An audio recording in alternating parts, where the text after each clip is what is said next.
আজকে বানাবো প্রেসার কুকারে চিকেন।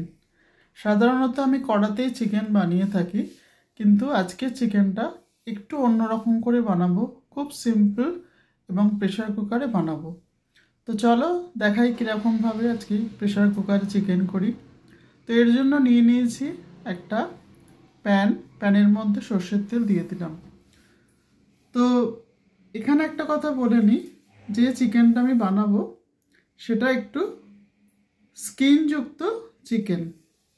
কেন সেটা আমি বলছি। তো তেলের মধ্যে দিয়ে দিলাম দুটো ছোটো এলাচ থেতো করে, একটা তেজপাতা। এখানে দিয়ে দিলাম তিনটে বেটে নেওয়া পেঁয়াজ আর 6 কোয়া রসুন। তো পেঁয়াজটা খুব ভালো করে কষে নিতে হবে, যেরকম আমরা রান্না করার আগে ভালো করে কষে নিই। এর মধ্যে দিয়ে দিলাম প্রয়োজন মতো নুনটা পরে লাগলে আবার যোগ করব। 1 চামচ দিয়ে দিলাম আদা। তো কোনোটাই আমি প্যাকেট আদা রসুন ব্যবহার করছি না, পুরোটাই নর্মাল আদা রসুন ব্যবহার করছি।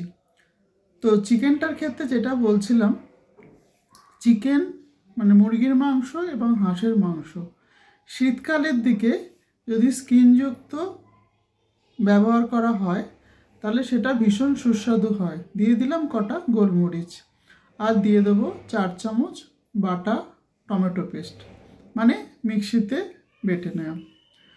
তো ওটা থেকে একটা চিকেন এবং মুরগির মাংস এবং হাঁসের মাংস থেকে একটা তেল বেরোয়, যে তেলটা ভীষণ টেস্টি হয়। এবং সেটা সবসময়তেই হতে পারে, তবে শীতকালে একটু বেশি ভালো লাগে খেতে এবং টেস্টটাও একটু অন্যরকম হয়। তোমরা চেক করে দেখো এটা, কারণ হাঁসের মাংসের ক্ষেত্রে খুব বেশি হয় এটা। তো এখানে দিয়ে দিলাম 1 চামচ হলুদ, আর ধনে জিরে গুঁড়ো 2 চামচ দিয়ে দিলাম। দিয়ে দেবো এখানে খুব বেশি পরিমাণ, মানে 1 চামচ ভর্তি করে লঙ্কা গুঁড়ো, আর কাঁচা লঙ্কা কিছু এখানে দেবো না। মশলাটা খুব ভালো করে কষে নেব, কারণ পেঁয়াজটা তো কষতেই হবে ভালো করে। তো মশলাগুলো তো সব দিয়েই দিয়েছি। তো পুরোটা ভালো করে কষে নেওয়ার পর যোগ করব চিকেনটা। তো এবার একটু গ্যাসটাকে কমিয়ে দিয়ে দেবো একটা ঢাকা। তো দেখো মশলাটা রেডি হয়েই এসছে প্রায়। দিয়েছিলাম আমি এর মধ্যে একটু জল, কারণ জল না দিলে মশলাটা তলাটা লেগে যেতে পারে, যেই কারণে জলটা দিয়ে মশলাটা কষলে ভালো হয় আর কি। তো এইভাবে মশলাটাকে রেডি করে নেব। হাঁসের মাংসের ক্ষেত্রে যেটা হয়, হাঁসের মাংসটা যখন স্কিনটা থাকে রান্না করা হয় তখন এটা একটু পুড়িয়ে নেওয়া হয়। পুড়িয়ে নিলে ওর থেকে একটা আলাদা তেল বেরোয়, কিন্তু চিকেনের ক্ষেত্রে আমি সেটা করব না। চিকেনের ক্ষেত্রে আমি ডাইরেক্ট রান্না করব, কারণ দরকার পড়ে না। তো সেই জন্য ডাইরেক্ট রান্না করা হবে। মশলাটা মোটামুটি আমার হয়েই এসছে, প্রায় হয়ে গেছে পুরোটাই, দেখতেই পাচ্ছ। এবার এর মধ্যে যোগ করব আমি চিকেনগুলো। চিকেনটা খুব ফ্রেশ, দেখো স্কিন রয়েছে এর মধ্যে। তোমরা এরকমভাবে স্কিন চিকেন একবার প্রেসার কুকারে বানিয়ে দেখবে খুব সুস্বাদু হয়। বলতে গেলে প্রায় মাটনের মতনই খেতে লাগে।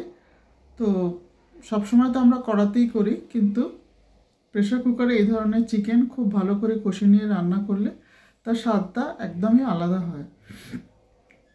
তো পুরো চিকেনটাই আমার দেয়া হয়ে গেছে। এবার খুব ভালো করে গ্যাসটাকে বাড়িয়ে নিয়ে কষে নেব সমস্ত মশলার সাথে, যাতে সমস্ত মশলাটা চিকেনের সঙ্গে ভালো করে মিশে যায়। তো যখনই আমরা এই ধরনের ননভেজ বানাবো, মাটন বা চিকেন, মশলার সঙ্গে কষার সময় সেটা সবসময় গ্যাসটাকে আমাদের বাড়িয়ে নিলে ভালো। তারপরে গ্যাসটা নয় কমিয়ে দিলাম, কিন্তু মশলাটার সঙ্গে মাংসটা কষার সময় গ্যাসটা সবসময় বাড়িয়ে নিতে হবে। তো এইভাবে খুব ভালো করে ভাজা ভাজা করে মাংসটাকে কষে নিতে হবে। অনেকটা কষা আমার হয়ে গেছে। এইবারে যোগ করব সেটা হচ্ছে আলু। একটু বড় সাইজের আলু দেব। একটা আলু 4 টুকরো করে নিয়েছি। এবার আলুর সঙ্গে মাংসটা ভালো করে কষে নেবো, তবে মাংসর সঙ্গে আলুটাকে সেদ্ধ করব না, তাহলে আলুটা একদম গলে যাবে। মাংসটা একটু সেদ্ধ করে নেওয়ার পর আলুটা দেব। এখন আলুটা এর সঙ্গে কষে নিচ্ছি, পরে আলুটা তুলে রাখবো। তারপরে একটু মাংসটা সেদ্ধ হয়ে যাবার পর আলুটা দেব। তো দেখো মাংসটা প্রায় কষা হয়েই গেছে। এইবারে প্রেসার কুকারে দিয়ে দেওয়ার সময়। প্রেসার কুকারে দিয়ে দিয়েছি মাংসটা।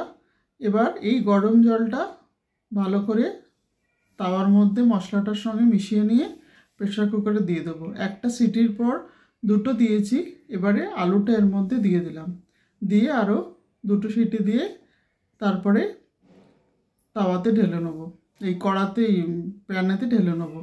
তো মাংসটা আমার রেডি হয়ে গেছে। এর মধ্যে দিয়ে দিলাম 1 চামচ ঘি, আর দিয়ে দেবো 1 চামচ মতো গরম মশলা। তেজপাতাটার আর কোনো দরকার নেই, তুলে দিলাম। তো এরকম তোমরা মাংস একবার বানিয়ে ফেলো ঝটপট করে, আর আমাকে জানিও কীরকম লাগলো। Thank you so much.